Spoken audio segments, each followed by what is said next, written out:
Well, folks, that time of the year again.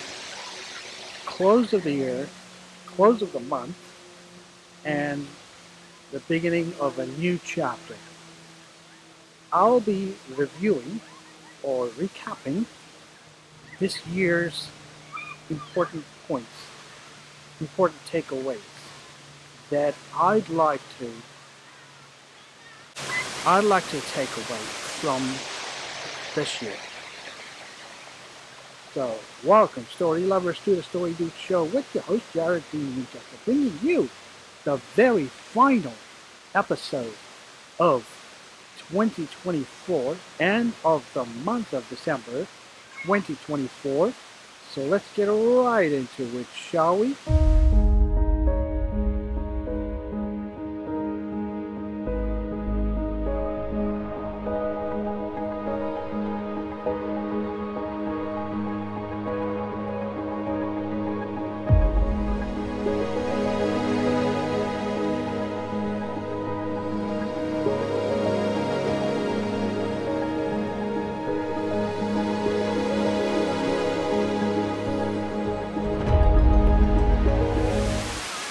Yeah, that time of the year again.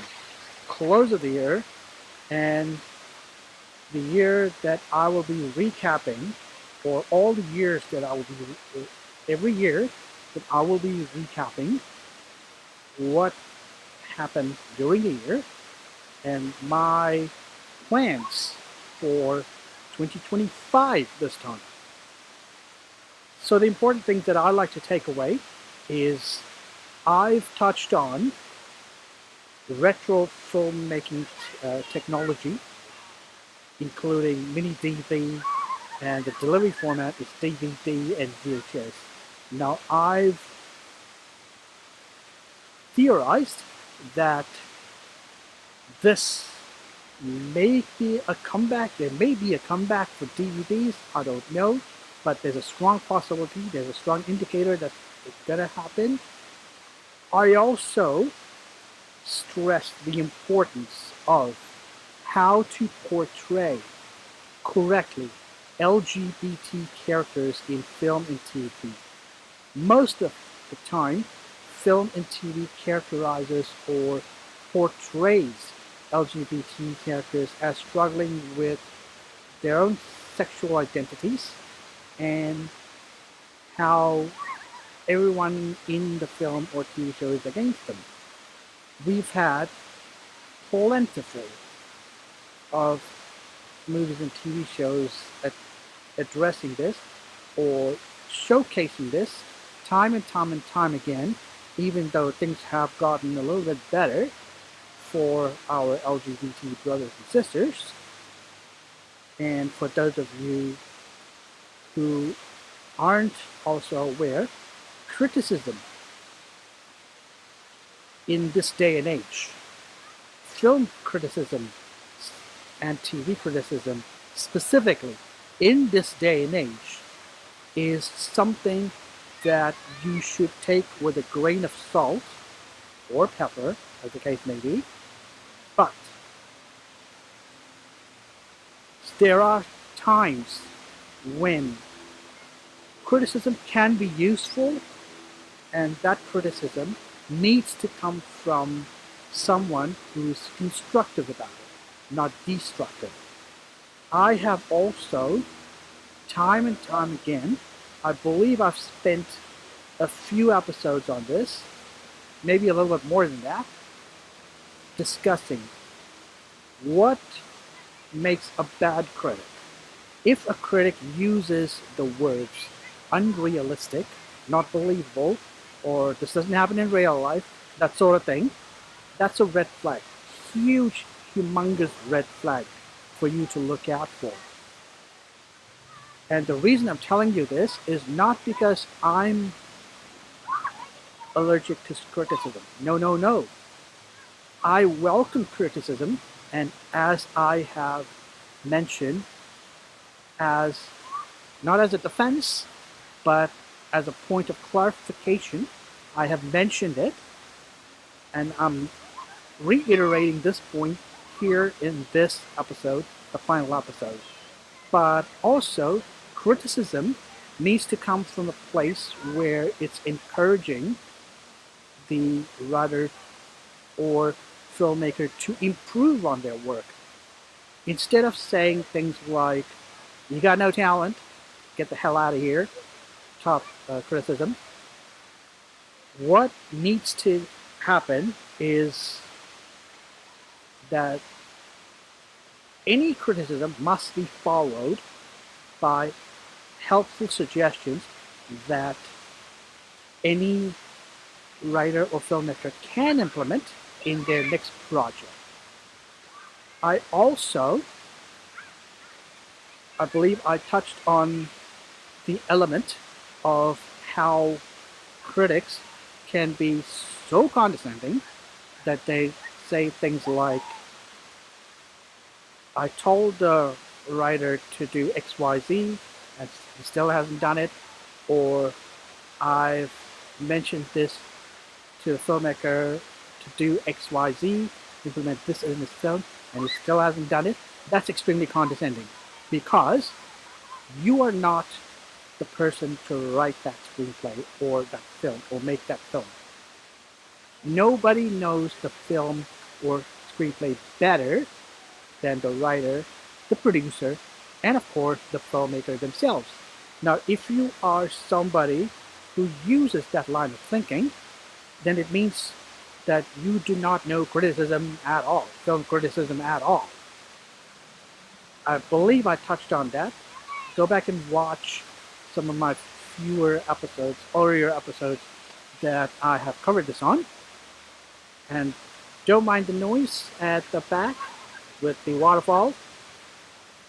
I would stress the fact that I welcome criticism, and I look specifically for constructive criticism, not the destructive kind. If it's destructive, I just don't bother about it. I just ignore it. Even if the critic complains that I haven't done what he's told me to, I'd ignore it. Also, I repeatedly in episodes where I give advice, personal advice on films and TV shows, the tips and tricks, the suggestions that I give for filmmakers and screenwriters. Believe me, I've had a lot of experience working in the industry for a while,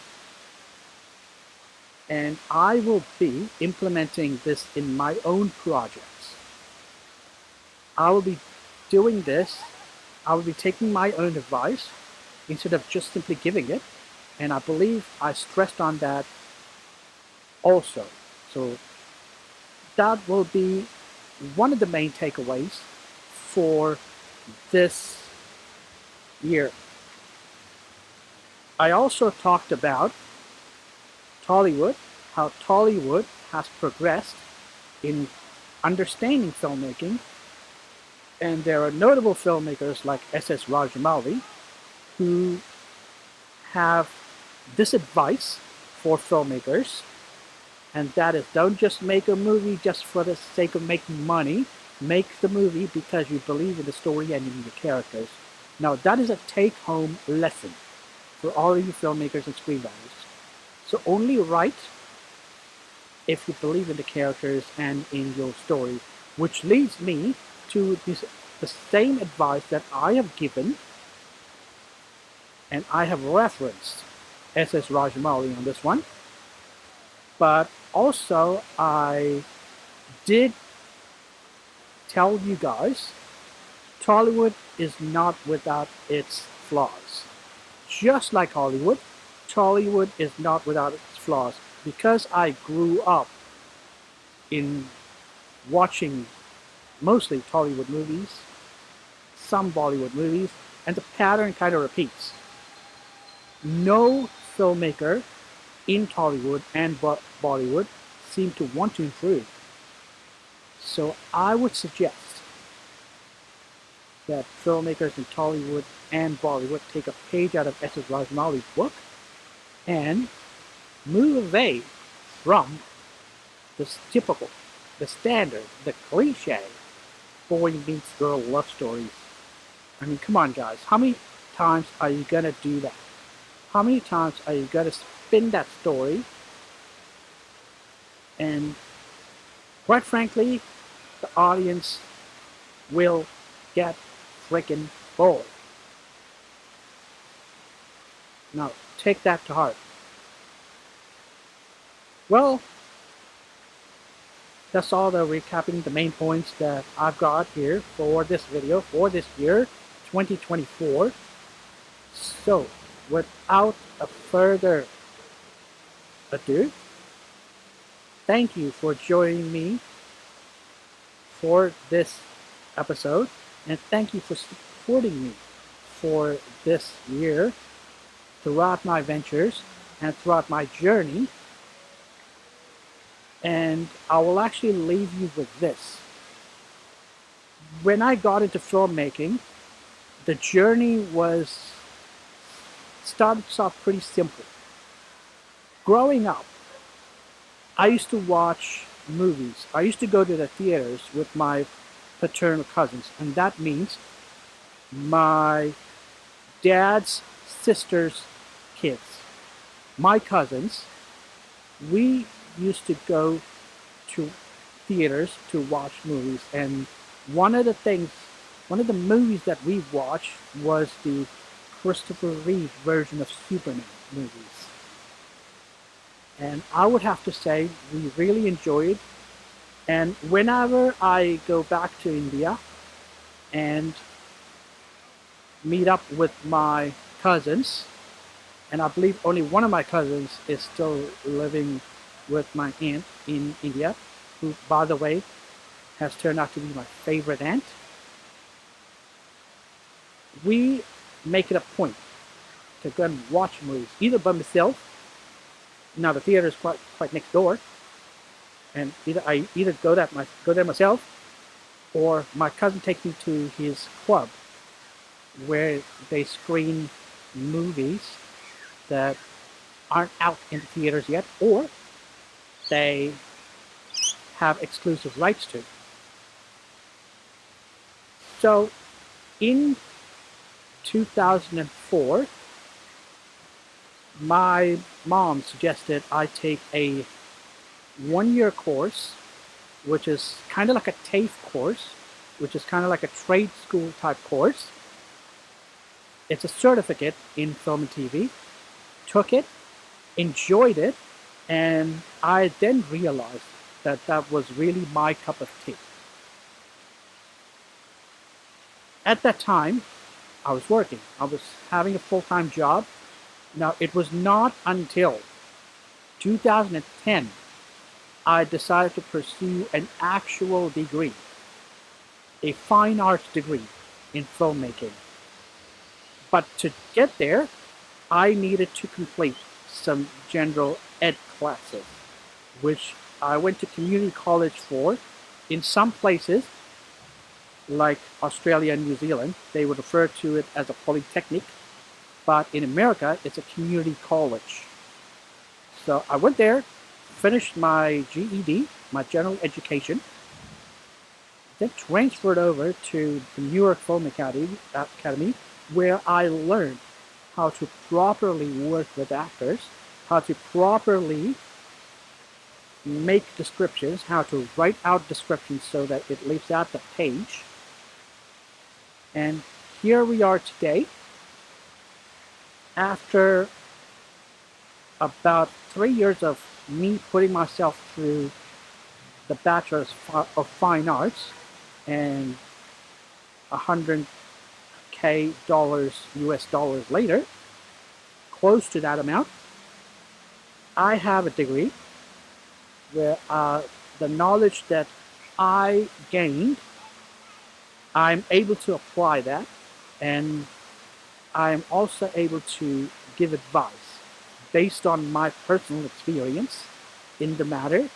And today,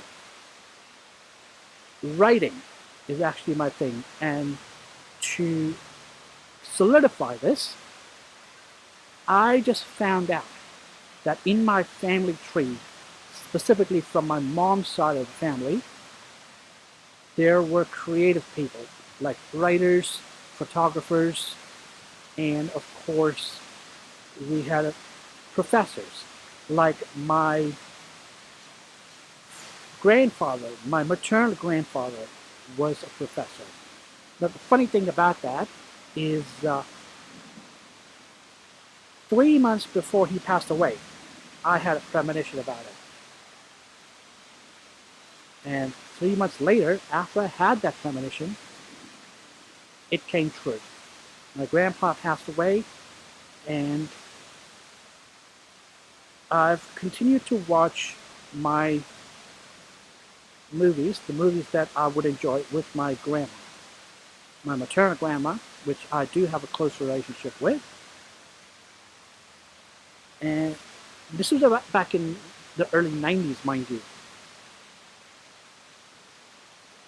But I will have to say that I stay close with my paternal side of the family. And I do have a favorite aunt. And I will tell you this. My paternal grandfather was a farmer, which explains why I am intrigued by Superman. Because Superman, when he was growing up as Clark Kent, he was raised by a farmer. Couple that with me, my paternal grandfather was a farmer. And in Tollywood, back in the day, we had stories about farmers,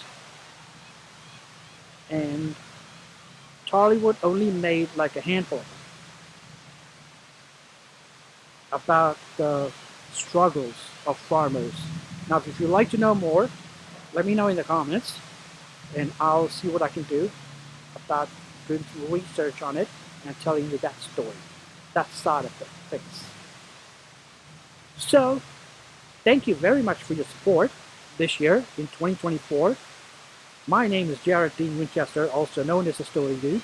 Please like, comment, and subscribe. I post anywhere between 2 to 3 episodes per month of the show, so be sure to check all of them out. And as always, I look forward to seeing you in the new year. Until then, don't forget to turn that page.